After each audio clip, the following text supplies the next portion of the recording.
Hey everybody, welcome to season 2, episode 4 of Geek.0, where we wish we had the time and the money to get a Tesla Model 3. I'm Chris. And I'm Shawn Michael.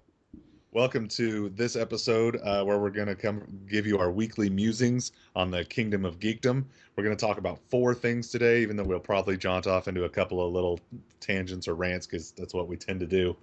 We're going to start off kicking it off with the big thing that went on today, dropped this morning on Good Morning America. We're going to talk about the new Rogue One, a Star Wars story trailer. We're Woo! going to talk about how the Tesla Model 3, within a week, A has week. become one of the fastest selling cars on the planet. Oh We're going to talk yeah. about how Batman versus Superman has poisoned the well of the DCEU like a chunk of kryptonite falling from the heavens.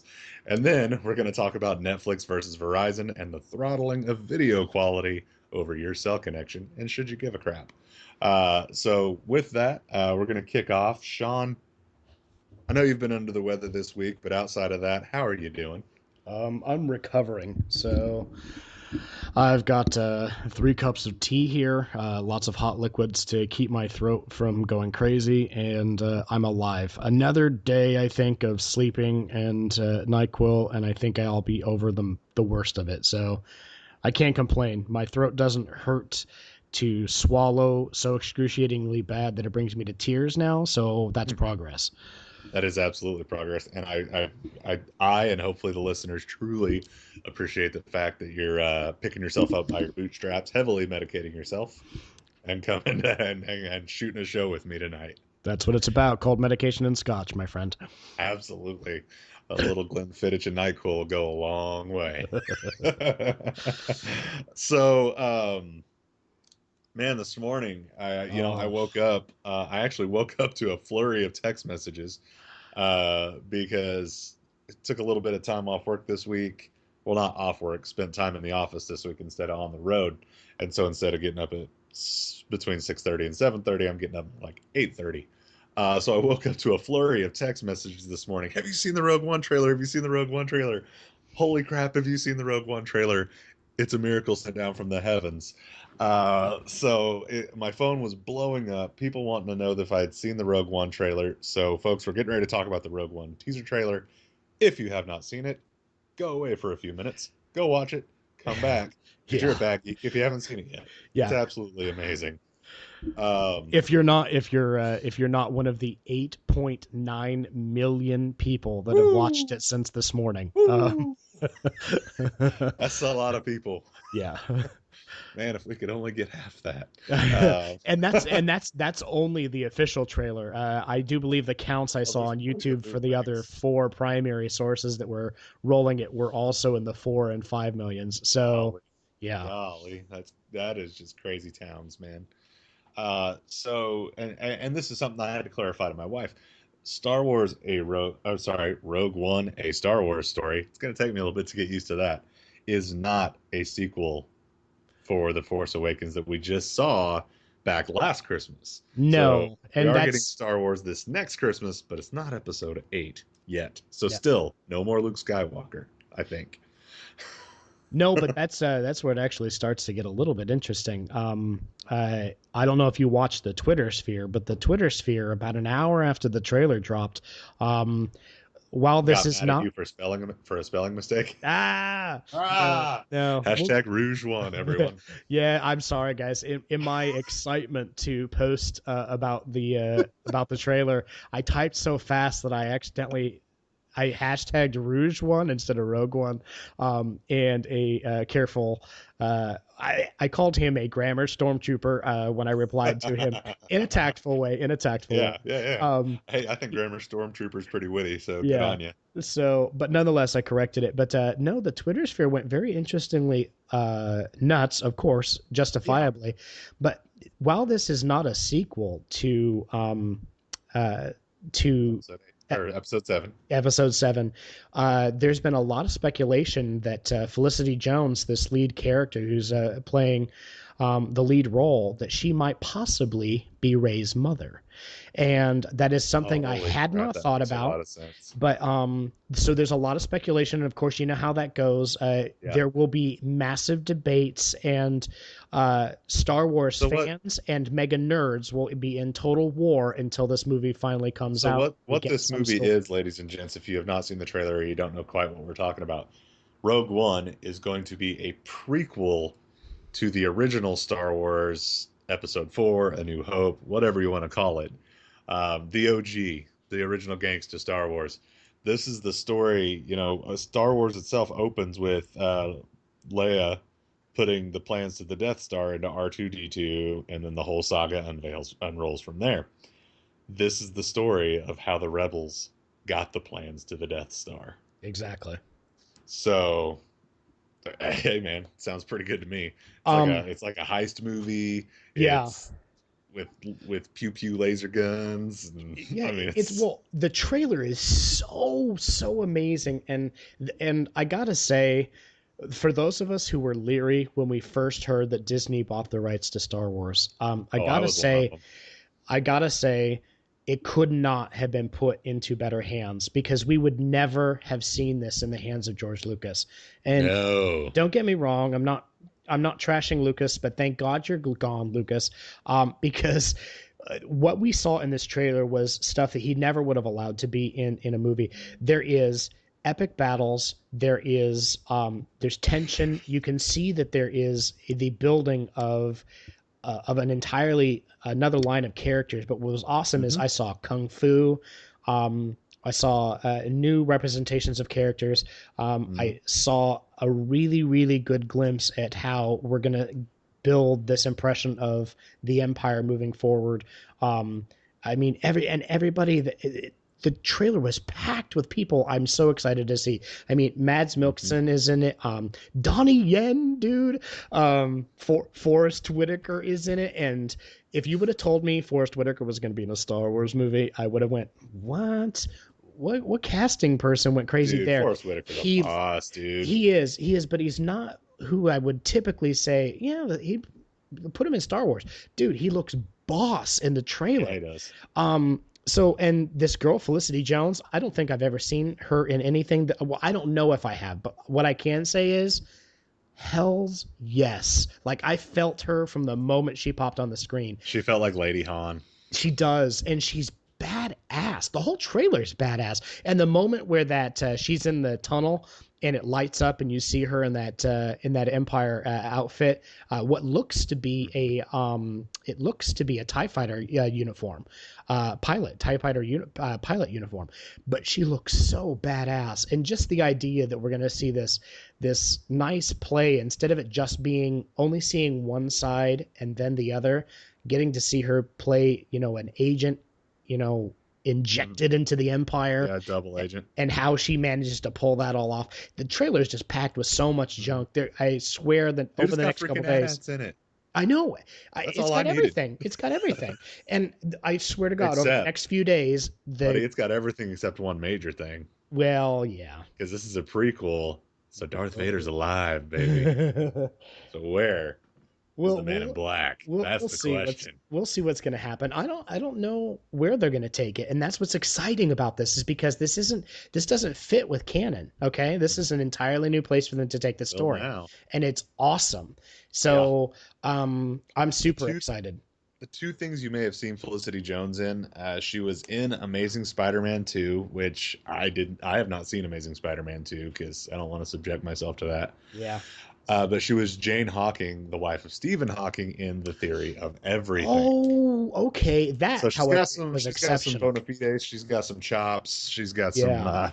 some Academy Award winning people that have been around her. So I actually I've been wanting to watch the theory of everything. I'm a little disappointed in It's myself for not. it's amazing.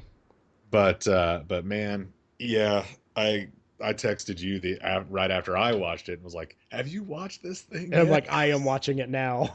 Don't It interrupt was me. absolutely amazing. I mean, it was I the giddiness. It was a different kind of giddiness, because the giddiness I felt for The Force Awakens was a nostalgic giddiness. and excitement for seeing Han and Chewie and the Falcon and all that again. There was that.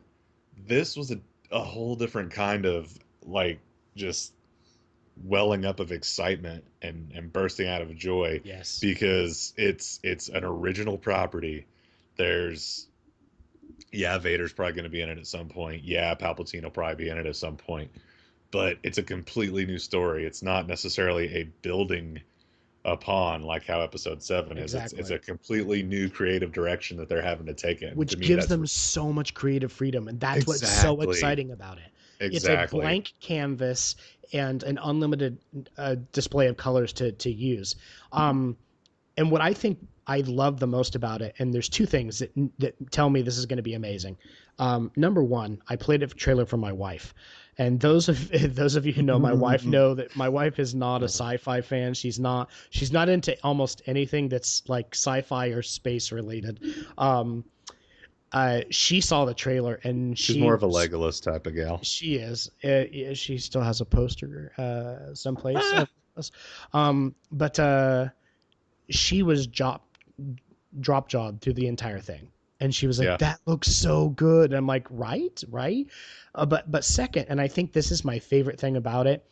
Um, we watched 6 movies dominated by Luke, Obi-Wan, Qui-Gon Jinn, Vader, uh, and every other male character you can think of. And I saw the trailer itself passes the Bechdel test. Okay.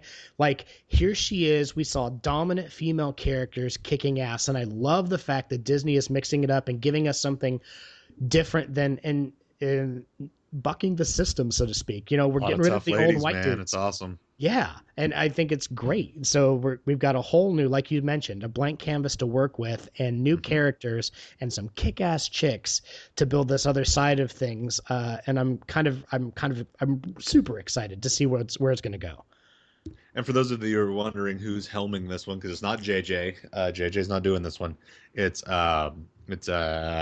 Gareth Edwards, who you may know from the most recent Godzilla film, the very well liked new Godzilla film. So yeah, obviously the guy can handle spectacle. He can handle the largeness of it. Um, However, this is only going to be his seventh movie. It would His be seventh interesting. movie. He's helming a Star Wars, so that's crazy. Did you So good for him.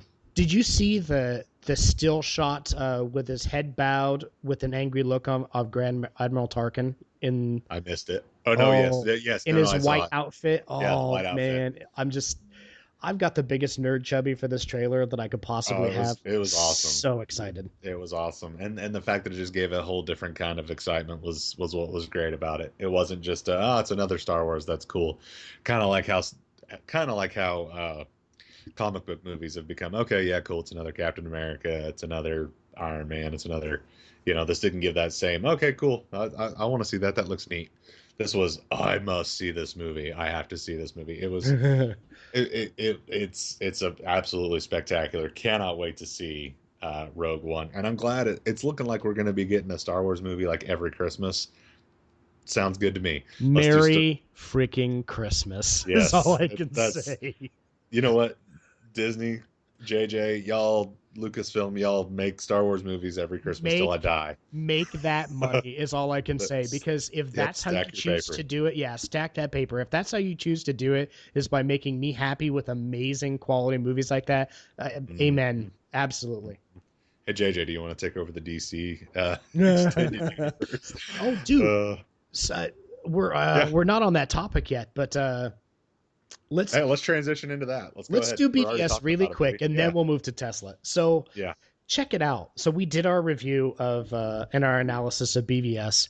I read the most amazing article on Forbes the other day. I do believe it was about the exact thing that I told you was my big issue with the movie, and it was actually uh, oh my god, with Christopher Nolan Hmm. and oh my god, Superman. Henry Cavill, No, Brennan no, no, no, Routh. no, director. Oh, Snyder. No, no, no, no. The original Superman from the 70s. Oh, Donner. Yeah, Christopher Donner and Richard Donner. Richard Donner. And the article was about how practical effects have taken a backseat in superhero movies, and Uh-huh. it's a bad thing. Yeah. And I just thought that was funny that like here are two directors that I love who were basically bemoaning the same thing I did about BvS, like Hmm. you're letting actual storytelling take a backseat, and I understand. I don't want to dig too deep into it because we've done our BvS stuff, but I just thought that was really funny to see two heavyweights like that going.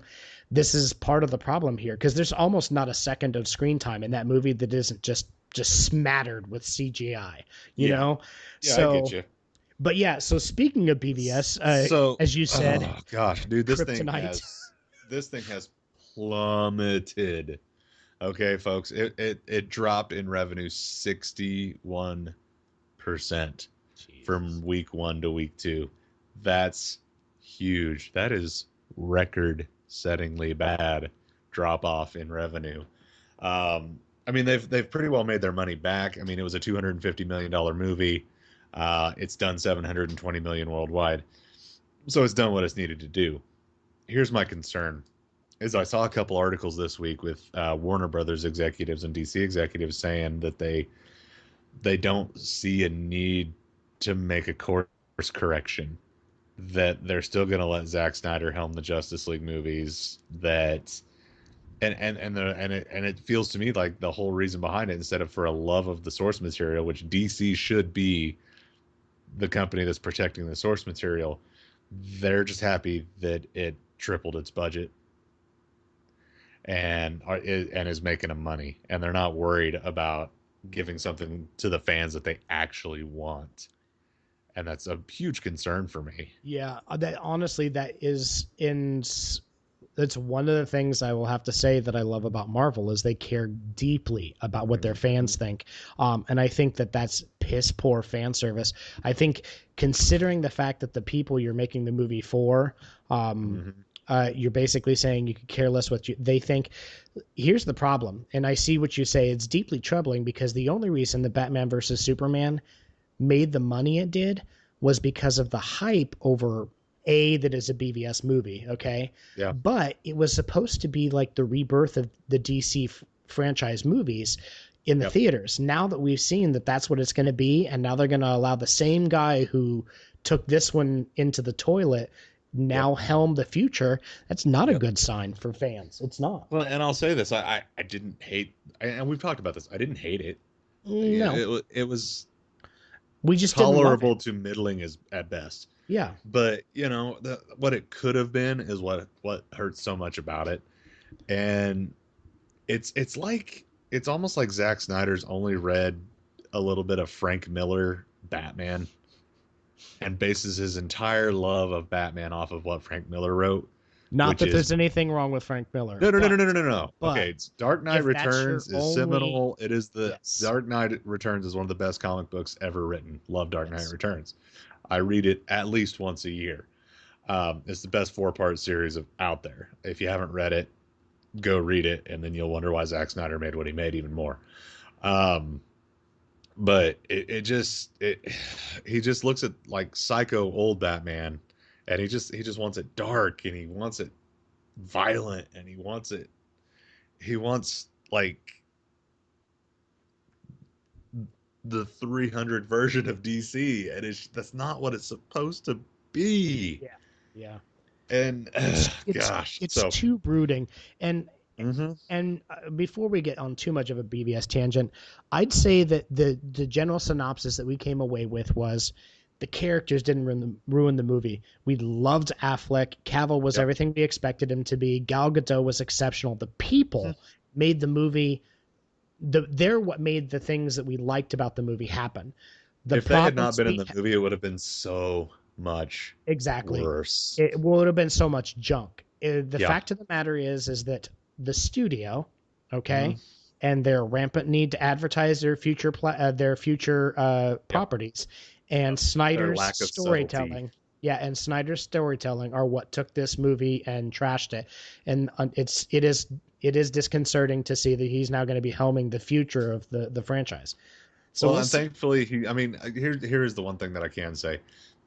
He's not helming Wonder Woman. He's not helming Aquaman. He's not helming the Flash, and he's not helming Batman. Thank God.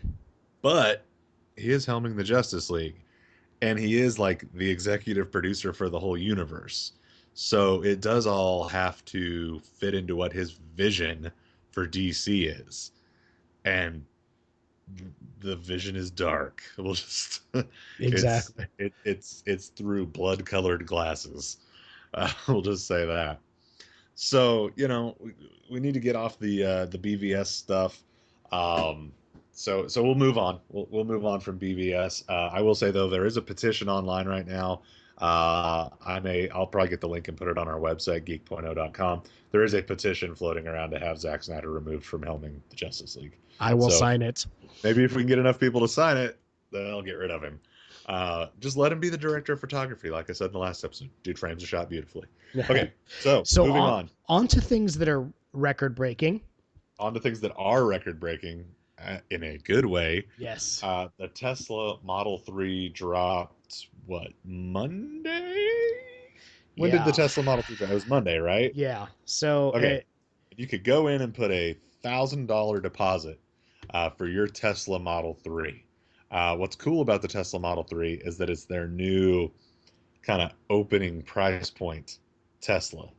And I know opening price point sounds like a bad thing, especially when that opening price point is $35,000. But you're still going to get some awesome features out of the Tesla Model 3. And Shawn, I'm sure you are very well read on this vehicle. So why don't you give us a little bit of a lowdown on it? So the Model 3 is for anybody who's actually followed electric cars and Tesla's history. The Model 3 is the car that Elon Musk promised us when Tesla first started. Tesla was very clear. Musk was very clear when he started Tesla that he wanted to bring electric cars to the masses, and he wanted to bring them at a price point that everybody could afford. But he made it clear that in order to get there, they were going to focus on the niche market, those high-end automobiles, and those owners who wanted that exclusivity. So obviously the Model S Roadster with its extreme performance, and then the very unique Model X SUV were those vehicles that drove that. Tesla needed to be able to bank enough money from the sales of those vehicles and to get enough reputation for them to make this foray into the auto market with an affordable, if you want to call it, mainstream vehicle. And the Model 3 is absolutely everything as it stands right now. It's everything that he promised it would be and more.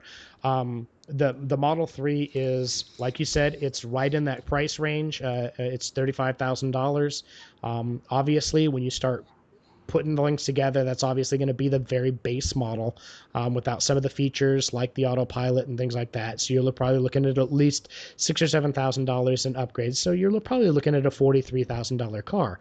But nonetheless, it's a $43,000 electric vehicle with a 215-mile range and 0 to 60 in less than 6 seconds, with a 10-inch LCD screen, touchscreen in the center, with every conceivable piece of information fed to you throughout it. It's a vehicle that has autopilot, that can drive itself, park itself. So it's truly, a wunderkind. What really makes this car special is that it's designed as a coupe. It's designed as a sedan to seat 4 people, 5 actually. But Elon Musk is a guy who's well known for his hype, and he's well known for being quite proud of his products. And he was taken aback this week because he was expecting what we've seen at every Tesla launch. He was expecting to see 30 to 50 people at each of the different Tesla's locations around the country waiting in line to reserve this freaking vehicle. And what happened was, when they launched this thing, there were lines of hundreds and hundreds of people at each of the stores and online reservations. And what happened was, what started as just over a week ago with an unveiling turned into 325,000 reservations. Actually, I think we're at 397,000 reservations. Is it really? for this car. Wow. That's insane. That is What's insane. insane about that is if that actually happens, that will make it the number one selling car in America. Well, not only that, but And what not it'll by a little bit. no. And to put this into perspective, okay, this is 1 week, okay? So Mhm. in 1 week, he's taken the last accurate count that I saw was 325,000, but I until I can confirm Okay. the other number. So the last confirmed number I knew we were at was 325,000 units. To put that into perspective, the top 10 selling vehicles in the United States, which were the Hyundai Sonata, the Ford Focus, the Chevy Cruze, the Hyundai Elantra, the Ford Fusion, the Honda Civic, the Nissan Altima, Honda Accord, and the Toyota Corolla. Every single one of those vehicles sold for the entire year of 2015 300,000 units or under. So in 1 week, this one car has pre-sold more units than all of the major manufacturers who sold in the US sold in an entire year. But And keep in mind, these are vehicles with history. These are vehicles with long standing proven like customer bases and people who are solid fans. There's only one vehicle that sold more than that, and that's the Toyota Camry at 361,000 units. That's insane. I will say this though, that does need to be qualified a little bit because everybody is just putting down $1,000 down Yes. payment. And keep in mind, people are paying, So yeah, they're reserving the right to be able to buy one of these when they launch. And yeah, there are a couple caveats here. Number one, Tesla's got to be able to deliver on this demand. One of the which biggest challenges here is every one of those other manufacturers we've mentioned has massive, massive production capability. Okay, they're huge factories, multiple of them around the country, and they manufacture a ton of vehicles. Tesla just became the most popular commodity, and I actually read a report earlier tonight that actually qualified it.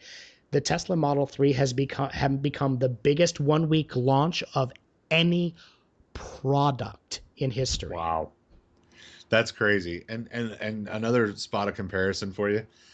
Let's go, like a dollar figure to dollar figure. The number one selling vehicle in the 35 to $45,000 price range is the Mercedes C-Class, 86,000 units last year That's versus just that's just retarded. 325,000 units. That's nuts.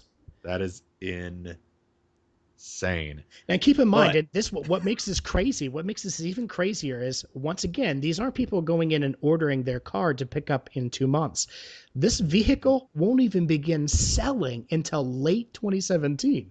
So yeah, delivery on these things is expected early to mid 2018. So we are looking at basically 2 years out from now, okay, before they start delivering on these vehicles.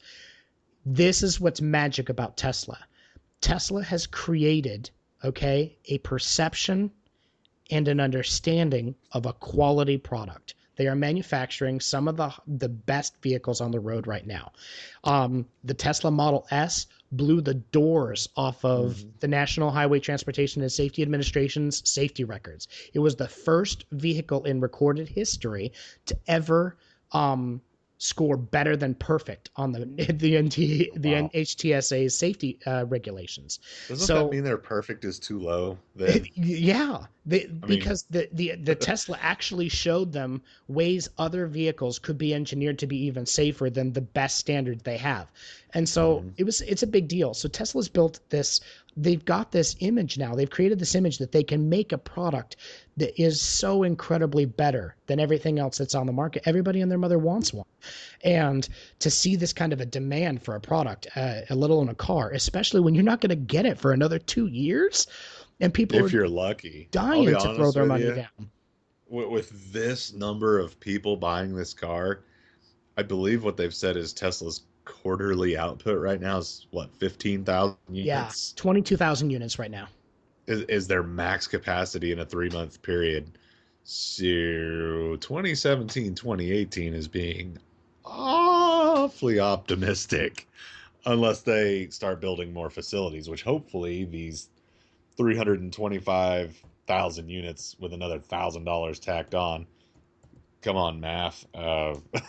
Well, I can't do math. Hopefully, they're if taking those $1,000 down payments to build another facility if to you speed take up production. if you take the general math, if you say they can manufacture 22,000 units every 3 months, that means between now and April of 2018, they can manufacture 176,000 cars. So, That's so half the demand. half the demand.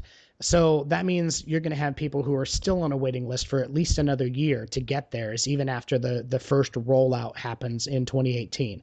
But Yeah, here's the they're gonna deal. have to expand production. They're going to have to expand production. And keep in mind, they just got $198 million. Well, 325. I got to change my Yeah, math now. What is $325 million. so? Yeah, Yeah, so they just got $325 million in seed money to yeah. aid in the production of these vehicles.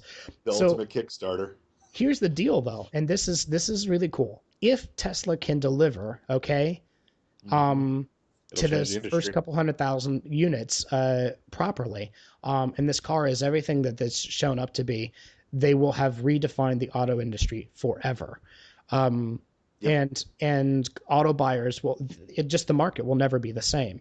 Well, yeah, Um, because everybody had talked, especially, a couple of years ago, Tesla was like, oh, hey, here's Tesla. This makes a lot of sense. Gas prices are creeping up towards or above $4 a gallon in some areas.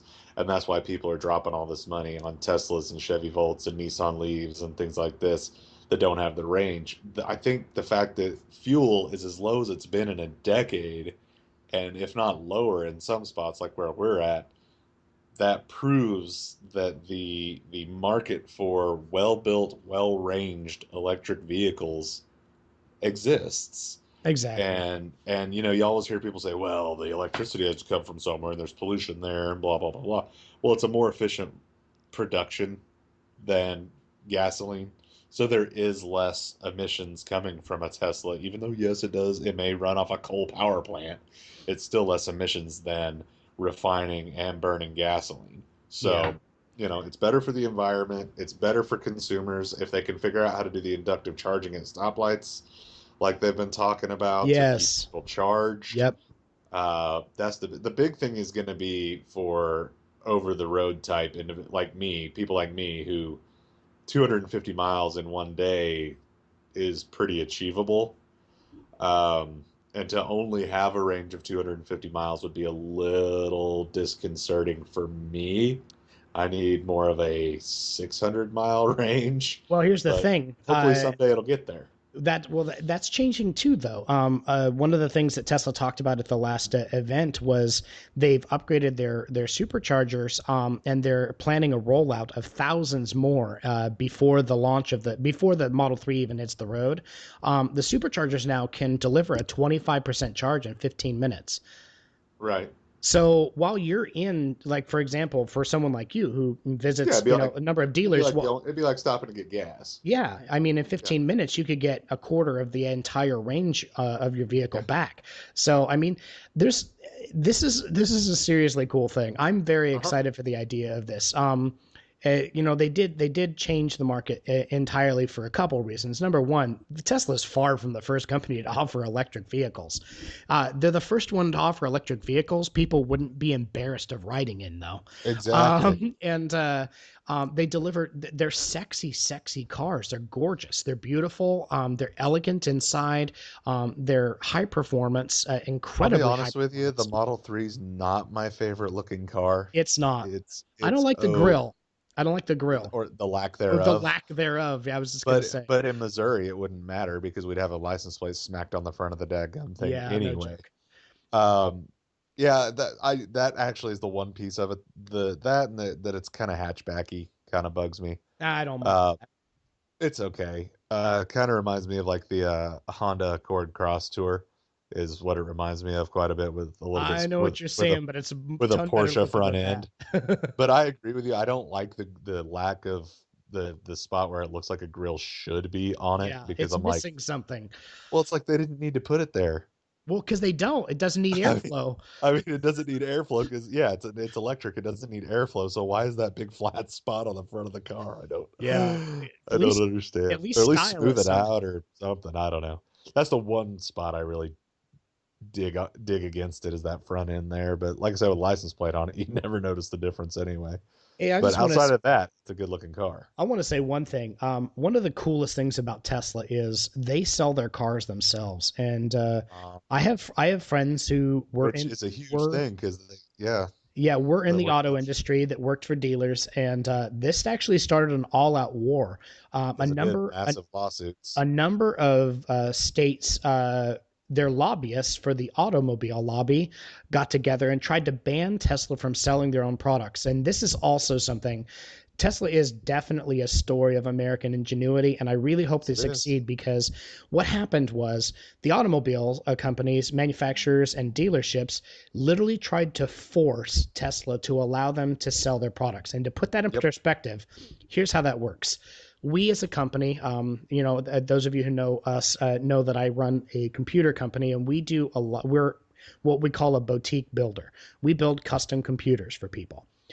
The equivalent of what the automobile industry tried to do to Tesla is like other companies writing to the state and saying, Rethink Associates can build computers all they want, but they are required to let us sell them at a price that we want to so we can make money off of the work that they do. We have to sell them at Best Buy. Exactly. So Yep. Best Buy coming and saying they have to let us sell their computers at our stores so we can make money off of what they made. It's absolutely ludicrous. And if that same exact By the philosophy way, was the applied to only any other industry, product, and oh, go ahead. the only industry that happens in is automobiles. Exactly. And I was just going to say, if you take that exact analogy Yep. and apply it to any other product, people would lose their minds. But in the auto industry, dealerships have partnerships because of the fact that most dealerships are aligned with a manufacturer.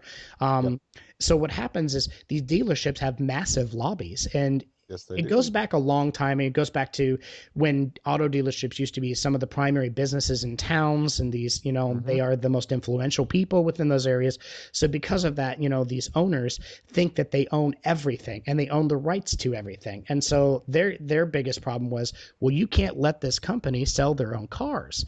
And Tesla Because said, then Chevy might try to do that, or Ford might try to exactly. do it, And or then yeah. and then where am I going to line my pockets? And Yep. Tesla said, we don't care.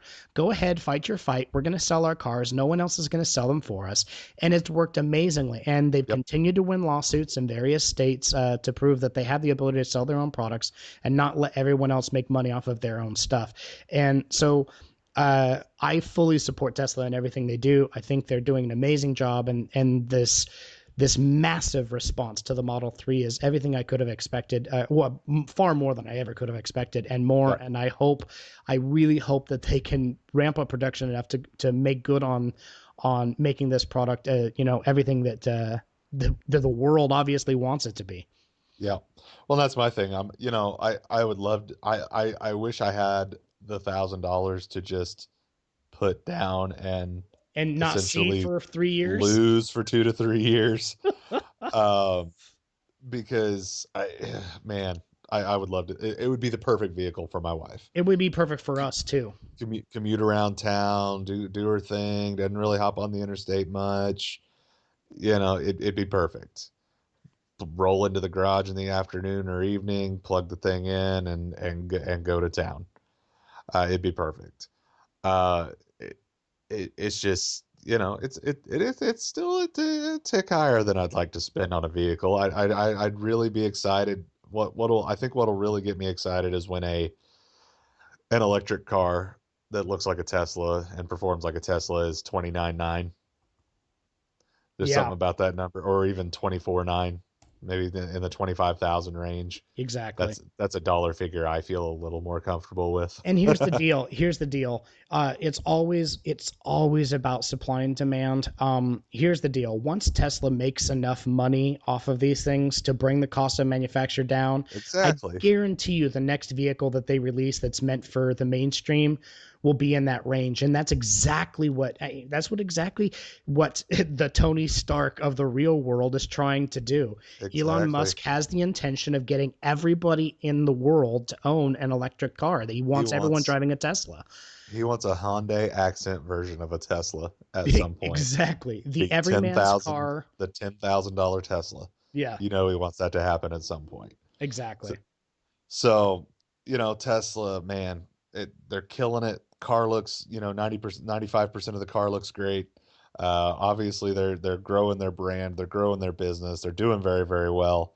Um, so, man, it's amazing. I honestly kind of wish we would have ended on Tesla, but we did say we were going to talk about the little bit of a battle that's brewing between Netflix and Verizon. It's not a huge one, but both of us being Verizon customers and Netflix customers, it affects us directly.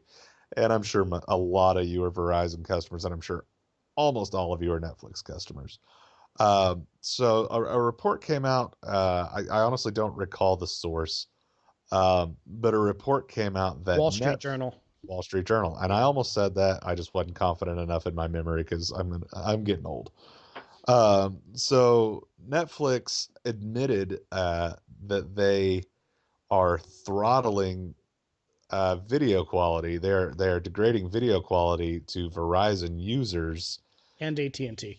and AT&T to keep people from flying over their data caps, um, which is mildly ironic because of the giant stink they threw about Comcast throttling their service just a while back. But it is a little bit different when you're throttling your own service. And I'll be quite honest with you. If you're on a phone, do you really need it to be 1080p? Probably not. So, I'm not horribly upset about it. I mean, what do you think? I mean, I don't think it's that big a deal. It is, I but it isn't. It's not. And here's the deal. The people making it a big deal are AT&T and T and Verizon, and here's Uh-huh. why. They got flack for years, and they tried to deny. Then they were investigated federally, and they were both nailed for illegally throttling customers' connections and their data. Yep. And you hit the nail on the head. There's a difference. So AT&T and Verizon are now jumping. They're like 6-year-old children. They're jumping up and down and going, look, but they did it. Look how bad they are, and trying to make this a big major court thing. Here's the thing. If Netflix wants to throttle their own content to provide the best experience for their customers, okay? Yep. Netflix's goal is to make sure that their customers can continue to have Netflix. That's what Yep. they're doing. Whereas when the phone company throttles it, when you throttle your own product, that's one thing. When someone else steps in and messes up your product so they can basically control their market, Uh-huh. and that's what AT&T and Verizon were doing. They were Right. throttling Netflix so that their customers didn't use up too much of their bandwidth, because they wanted to, let's face it, they wanted to rake customers over the coals for their bandwidth charges. And Yep. so them doing it is a different thing. So the big issue here is AT&T and Verizon are like, well, how come Netflix can get away with it? Look what they're so bad. And the fact of the matter is Netflix was just trying to create a better experience for their customers to keep them from not being able to use, because they knew how things were going. They didn't do it with Sprint and T-Mobile, and there's a good reason I for that, loved the quote. because historically those two companies have had more consumer friendly policies. So Yep. like they basically shot there was a shot across the bow to AT&T and Verizon, basically saying, well, the reason we did it with you guys is because you guys screw your customers. So Yep. we had to be an advocate for your customers who want Yep. to continue to have our services. So Yep. And that was the best part of the whole thing was them yes. ripping them Yeah, for and not treating customers well. my opinion on the entire thing is Netflix has never done me wrong. I have been more happy with Netflix as a consumer service than many services that I've subscribed to in my lifetime. Verizon, on the other hand, though I have them as a carrier because they're the best option for me, I've Yeah. had a very love-hate relationship with them Ditto. over the period of time that I have. I think they're evil, but they're a necessary evil for me. So Mhm. Verizon can suck it, and so can AT&T for that matter. So Yeah. good Yeah. on you, Netflix. Yep. I agree. I'm in completely the same boat, and I feel exactly the same way. I say, it is what it is. The fact that they charge what they charge for data when Sprint basically gives it away, you know, no data caps on Sprint still. I mean, I know it's not as fast. I mean, it kind of depends on which commercial with the rolling balls you believe at this point. Is it the purple ball, the yellow ball, the blue ball, or the red ball? Um, it. Who knows? Who cares? They're all tolerably fast and intolerably crappy with customer service, so it doesn't really matter. Exactly. But man, anything else? Any other things you've seen today that piqued your interest that you might want to toss out that I didn't think of just when we started talking? Today was a whirlwind of news and stuff. Yes, it was. I don't think anything that is important enough to warrant discussion Well, on this show.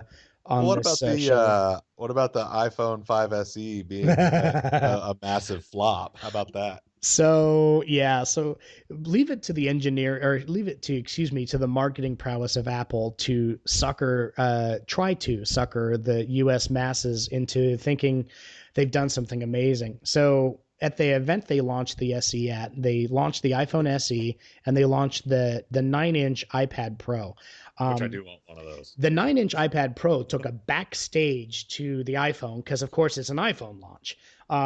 Needless to say, no one gave a crap about the iPhone launch, as evidenced by the opening day of sales when not a single person was waiting in line, which was a very first for an iPhone product. Yep. However, the 9-inch iPad Pro has received critical acclaim for being Oh, amazing. so And good. having tested one ourselves and fell in love with it, the original iPad Pro, and then giving it back regrettably because it's not in the budget. Um, Yeah. to have a 9-inch version of it, the size was honestly one of our biggest sticklers. It's just too Yeah. damn big, but the 9-inch is just everything I Oh, could possibly want if it so just much. wasn't so expensive. I Um, know. but the iPhone 5e, 5 SE, this is fantastic. Basically, The Apple iPhone built five this. and a half, basically. Yeah, they build this phone as basically an iPhone 6 just in a 4-inch body. So for those people who wanted the iPhone 6 performance with a smaller phone like the ones they've been manufacturing for years, here it is. Yep. Well, Forbes had this fantastic breakdown today of of the iPhone 5 SE, and they went through the benchmarks. And aside from the fact that the processor's a little faster, almost every single component inside the SE is identical to the original 5S. Yep. And basically the basically the gist of the article was that the iPhone 5 SE is nothing more than a glorified 5S, just in a 4-inch case. So, and what's great about this is those people who did think, oh, well, here's an affordable way to get into an iPhone 6, and they ended up going and buying themselves a 16 gigabyte 5SE. They really are the one, or excuse me, iPhone SE. They're the ones who got screwed the worst because not only are they getting a phone that'll barely hold its own operating system Yep. and a couple text messages, but then they're getting a phone with antiquated hardware inside of it and just a slightly faster processor.